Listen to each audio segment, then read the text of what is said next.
Quand vous avez un problème d'éjaculation trop rapide et que vous allez consulter un spécialiste, vous dites les phrases suivantes.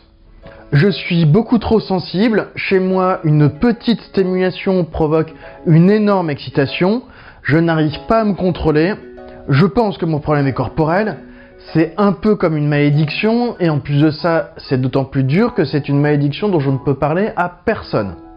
Bonjour, si vous ne me connaissez pas, je m'appelle Eric R, je suis sexothérapeute, je suis spécialiste de l'éjaculation trop rapide et je viens en aide aux hommes, je leur permets de régler ce problème sans utiliser ni de médicaments, ni de gadgets comme les préservatifs avec retardateur, ni les techniques glauques ou tue l'amour.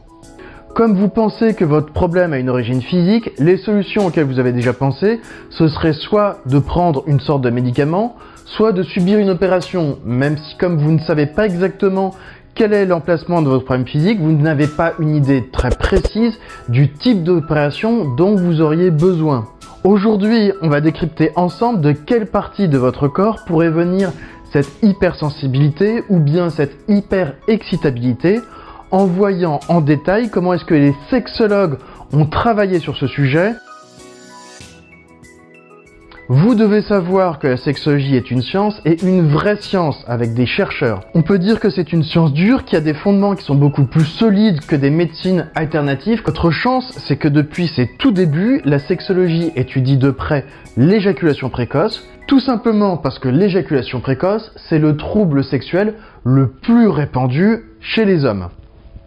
Quand on parle de sexologie, la première date importante à retenir, c'est 1948.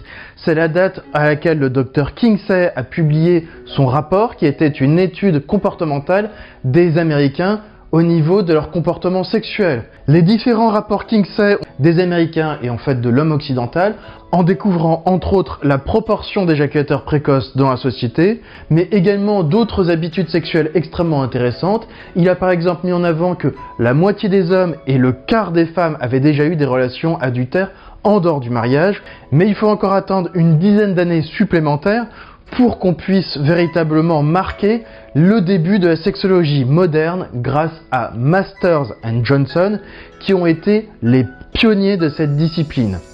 Ce sont eux qui ont ouvert la première clinique de sexologie et ce sont eux, entre autres, qui non seulement ont étudié l'éjaculation précoce parmi d'autres troubles sexuels et qui ont créé les premières thérapies qui ont été capables de guérir efficacement les hommes qui étaient dans votre situation.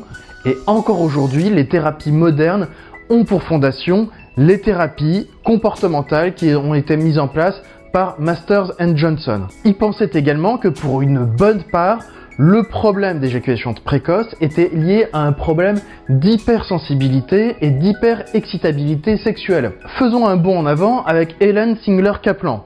C'était une grande figure médiatique qui a été très importante aux États-Unis parce qu'elle a accompagné la libération des mœurs, qui a accompagné le mouvement Flower Power des années 60, mais elle était également à la pointe de la recherche médicale de son époque. Et elle aussi, tout comme l'écrasante majorité des sexologues de leur époque, pensait comme vous que le problème de l'éjaculation précoce était en bonne partie lié à un problème d'hypersensibilité physique. Comme je vous l'ai dit, les sexologues sont des médecins. Cela veut dire que les chercheurs en sexologie, comme n'importe quel autre chercheur pour n'importe quelle autre maladie, ont recherché quelle était l'origine physique de cette hypersensibilité. Tout d'abord, ils ont commencé par rechercher si cette hypersensibilité sexuelle ne venait pas d'une différence au niveau de votre appareil génital. Faux! Ils n'ont trouvé aucune différence avec ceux des autres hommes qui n'avaient pas de troubles sexuels. D'autres chercheurs ont suivi la piste hormonale. Est-ce que ça ne viendrait pas chez vous d'un dérèglement d'une hormone sexuelle? Faux! Vous avez les mêmes taux hormonaux que les autres hommes. Les chercheurs ont également recherché si le problème ne pouvait pas venir de votre système nerveux. Par exemple, est-ce que ça ne pourrait pas venir de votre moelle épinière ou bien de différents récepteurs nerveux? Faux! De nouveau, les chercheurs n'ont rien réussi à mettre en avant. Je sais que beaucoup d'entre vous pensez que vous avez un gland hypersensible. C'est la raison pour laquelle certains patients, avant de me consulter, ont essayé auparavant une technique dérivée du Taosex qui consiste à essayer de s'insensibiliser le gland en le frottant ou en le tapant. Les études ont permis de montrer que contrairement à ce que vous pensez ressentir, votre gland n'est pas plus sensible aux stimulations que ceux des autres hommes. Les hommes qui sont circoncis possèdent un gland qui est légèrement moins sensible, eh bien on trouve malgré tout dans ces populations la même proportion d'hommes qui souffrent de problèmes d'éjaculation précoce. Certains chercheurs ont émis l'hypothèse sur laquelle vous pourriez souffrir d'une déficience musculaire. Autrement dit, peut-être que vous auriez chez vous un muscle ou un groupe musculaire qui serait sous-développé et qui ne vous permettrait pas d'avoir la même maîtrise de votre excitation ou de votre éjaculation. Et je sais que la plupart d'entre vous ont déjà entendu parler, entre autres, du périnée et de la musculation du périnée. Faux! De nouveau, les recherches de ces médecins se sont confrontées à une impasse.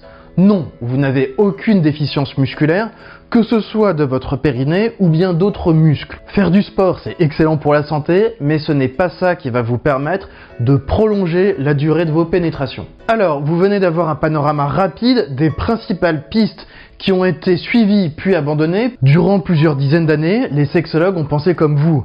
Ils pensaient que l'éjaculation précoce possédait une forte composante physique qui était liée à une hypersensibilité corporelle, même si, pour le moment, ils avaient été incapables d'en trouver l'origine précise. Et là où ça devient passionnant, c'est qu'en 1984, la recherche sexologique sur l'éjaculation prématurée a connu un tournant. 3 chercheurs ont décidé de mener une expérience un peu différente. C'est une expérience tellement simple et avec le recul tellement évidente qu'on se demande pourquoi est-ce qu'elle n'a pas été menée avant. Au lieu de partir à nouveau à la recherche de l'origine de l'hypersensibilité des éjaculateurs précoces, ces chercheurs ont décidé tout simplement de la mesurer. Ils ont voulu étudier de manière scientifique à quel point les éjaculateurs précoces étaient plus sensibles sexuellement que les autres hommes à une même stimulation sexuelle. Pour mener cette expérience, ils ont créé 2 groupes. Le premier groupe était composé d'hommes qui souffraient d'éjaculation prématurée. Pour les trouver, c'est très simple, ils sont allés dans une clinique de sexologie et ils ont proposé aux hommes qui n'avaient pas encore commencé leur traitement de participer à ce test en échange d'une réduction sur leur traitement à venir. Le deuxième groupe était un groupe témoin, ce qui veut dire qu'il était composé d'hommes qui n'avaient pas de troubles sexuels. Pour le trouver, c'est tout simple, ils ont proposé une rémunération en passant une annonce dans le journal à ceux qui venaient participer à l'expérience. Les chercheurs ont donc réussi à réunir 2 groupes d'hommes qui étaient grosso modo identiques, ils avaient par exemple à peu près la même moyenne d'âge. La seule différence, c'est que le groupe des éjaculateurs précoces avait des pénétrations qui duraient environ 1 minute, alors que les hommes qui n'avaient pas de problème sexuel avaient des pénétrations qui duraient environ 11 minutes. Ensuite, pour pouvoir faire des mesures dans un environnement qui était contrôlé, ils se sont assurés que chaque homme allait recevoir exactement la même stimulation sexuelle. C'est la raison pour laquelle ils n'ont pas demandé à ces hommes de faire l'amour. Au contraire, ils ont préféré les soumettre à un enregistrement audio d'une histoire pornographique. Chaque homme allait pouvoir écouter exactement le même enregistrement audio. Et également, ils ont présenté à chacun des hommes des photos érotiques et pornographiques qui étaient identiques pour chacun des hommes. Ils ont placé sur le pénis de chacun un dispositif de mesure avec des électrodes qui a permis de mesurer l'augmentation de l'érection et l'augmentation de l'excitation au fur et à mesure que les différents hommes étaient exposés aux stimulations. Les résultats de cette expérience ont été publiés en novembre 1984 et ils ont stupéfait la communauté scientifique de cette époque. En effet, l'ensemble de la communauté scientifique, y compris même les 3 scientifiques qui étaient à l'origine de cette expérience, pensaient pouvoir démontrer à quel point les hommes qui souffrent d'éjaculation précoce sont plus sensibles sexuellement aux stimulations sexuelles. Et contre toute attente, cette expérience a démontré à tous que ce n'était absolument pas le cas. Comme vous, les chercheurs pensaient que dans le groupe des éjaculateurs précoces, l'excitation allait se déclencher beaucoup plus tôt que chez les autres hommes. Cela n'a pas été le cas, les chercheurs ont mesuré un début de l'excitation sexuelle au même moment que dans l'autre groupe. Comme vous également, les chercheurs pensaient que les hommes qui ont un problème d'éjaculation trop rapide allaient voir leur excitation monter beaucoup plus vite et beaucoup plus fort que chez les autres hommes. De nouveau, les résultats ont contredit cette attente. Si on devait présenter l'excitation sous la forme d'une courbe, eh bien la courbe de ces deux groupes pourrait se superposer. Bien entendu, depuis, d'autres expériences du même type ont été menées sur ce sujet. Et toutes ces expériences sont venues confirmer ces premiers résultats de 1984. Je ne sais pas si vous prenez réellement conscience de l'importance de cette découverte. C'est un peu comme si on avait découvert que la Terre était ronde. Si je vous demande de réfléchir à votre quotidien et à ce que vous réussissez à observer, à ce moment-là, vous avez tout lieu de me dire que la Terre est plate. Et c'est pour cette raison que pendant des milliers d'années, l'humanité a pensé que la Terre était plate. Eh bien, si vous y réfléchissez, vous allez vous rendre compte que c'est exactement par ce même mécanisme que vous, tout comme les sexologues durant plusieurs dizaines d'années, ont pensé que la cause de l'éjaculation précoce était un problème d'hypersensibilité et d'hyperexcitabilité. Et pourtant, même si c'est contre-intuitif, la recherche a démontré que ce n'est pas le cas. Et c'est une excellente nouvelle. Ça veut dire que vous n'avez pas de problème physique. Votre appareil génital, votre système excitatoire, tout cela fonctionne exactement pareil que chez les autres hommes. Vous n'avez pas de problème particulier au niveau physique. La semaine dernière, j'ai reçu un patient pour une première consultation et la phrase qu'il m'a dit m'a marqué. Ce qu'il m'a dit, c'est qu'avant même le jour de sa naissance, le jour de la distribution des pénis, il a fait une mauvaise pioche, il s'est retrouvé avec un pénis qui ne fonctionne pas bien et qui, à la moindre stimulation, devient complètement incontrôlable. Et qu'aujourd'hui, il est obligé de faire avec et qu'il subit une forme de handicap à cause de cette hyper-excitabilité. Et je sais que vous êtes nombreux à penser la même chose.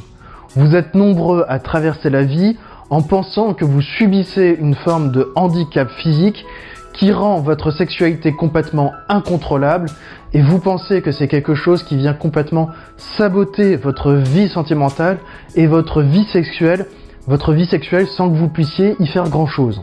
Pour vous particulièrement, cette vidéo est importante. Elle vous permet de prendre conscience que non, vous n'avez pas de problème physique et que votre problème sexuel n'est pas lié à une défaillance corporelle. Je sais que ça représente une remise en question qui est profonde et que ce point soulève également chez vous de nouvelles interrogations. Typiquement, si vous n'avez pas de problème physique, dans ce cas, la question se pose, si vous avez le même corps que les autres, pourquoi diable est-ce que les autres réussissent à prolonger leur rapport sexuel et à prolonger leur pénétration, et pourquoi dans ce cas est-ce que vous n'y arrivez pas malgré tous vos efforts? La raison pour laquelle vous ne parvenez pas à maîtriser votre excitation sexuelle, c'est que vous avez intégré de mauvaises habitudes sexuelles. Sans le savoir, et bien entendu sans le vouloir, vous utilisez des stratégies qui ont pour but de prolonger votre rapport sexuel et qui ont malheureusement l'effet complètement inverse. Parce que la plupart des techniques qui permettent de prolonger le rapport sexuel sont plutôt contre-intuitives. Je sais qu'à ce moment-là, c'est le moment où vous voudriez que je vous donne la bonne stratégie, la bonne technique qui à elle seule va vous permettre de réussir à prolonger votre rapport sexuel. Par exemple, en travaillant votre périnée, c'est ce que disent certains sites, même si ça ne sert absolument à rien. Si cette technique unique existait, vous pensez bien que je vous la donnerais volontiers, mais vous pensez bien aussi qu'il n'aurait pas fallu attendre cette vidéo pour tomber dessus. Vous la connaîtriez tout simplement déjà. Mais en revanche, il existe des solutions que vous allez pouvoir utiliser pour progresser sur votre problème sexuel. Vous allez devoir en partie revoir votre approche de la sexualité, vous allez devoir modifier la façon dont vous menez les préliminaires, et enfin, je pense que c'est assez évident, vous allez devoir également modifier la façon dont vous menez la pénétration proprement dite. C'est en utilisant ces différentes techniques, c'est en vous améliorant sur ces différentes techniques, en utilisant pour chacune de ces techniques les bonnes stratégies et en les combinant que vous allez pouvoir progresser. Vous devez prendre conscience que c'est un travail qui s'effectue en profondeur parce que vous devez modifier des habitudes sexuelles que vous avez ancrées en vous durant des années et même parfois des dizaines d'années. Et vous devez prendre conscience que cela nécessite une véritable rééducation corporelle. Cette rééducation, vous pouvez l'effectuer avec un sexothérapeute comme moi, ou bien avec d'autres de mes confrères. Si vous voulez passer par moi, il faut savoir que vous pouvez utiliser la liste d'attente sur mon site, mais simplement actuellement mon planning de réservation est complet, ce qui veut dire que la liste d'attente est assez longue. N'hésitez pas du coup à faire appel à un de mes confrères dès maintenant afin de régler votre problème sexuel au plus vite. J'espère vraiment que cette vidéo vous aura été utile et qu'elle vous aura permis de changer de regard sur votre problème d'éjaculation trop rapide et surtout sur son origine, que vous aurez changé de regard sur sa nature. Je vous invite également à regarder les autres vidéos que j'ai publiées. Vous pouvez vous abonner et mettre la cloche, vous connaissez la chanson, afin de recevoir les prochaines vidéos. Je sais que c'est un peu pénible comme demande, mais ce serait bien si vous pouviez mettre un pouce en l'air en bas de cette vidéo. Il faut savoir que cette chaîne traite de sexologie et comme c'est un sujet sensible et tabou, YouTube a beaucoup de mal à recommander ces vidéos aux différents hommes. En mettant un pouce en l'air, vous permettez de faire en sorte que cette vidéo puisse gagner en visibilité et puisse également aider d'autres hommes qui ont un problème d'éjaculation précoce. Et dernier point dont je n'ai pas parlé depuis longtemps, je continue à travailler dur et même très dur sur la thérapie vidéo que j'ai annoncée en début d'année. Alors, je ne vais pas en parler en détail parce que sinon la fin de vidéo va être absolument interminable. Donc sachez simplement que j'ai créé une page sur mon site à cet effet. Vous allez trouver un lien aussi bien en miniature à la fin de cette vidéo que dans la description. Sur ce, je vous dis à bientôt pour une prochaine vidéo et je vous souhaite une bonne fin de journée.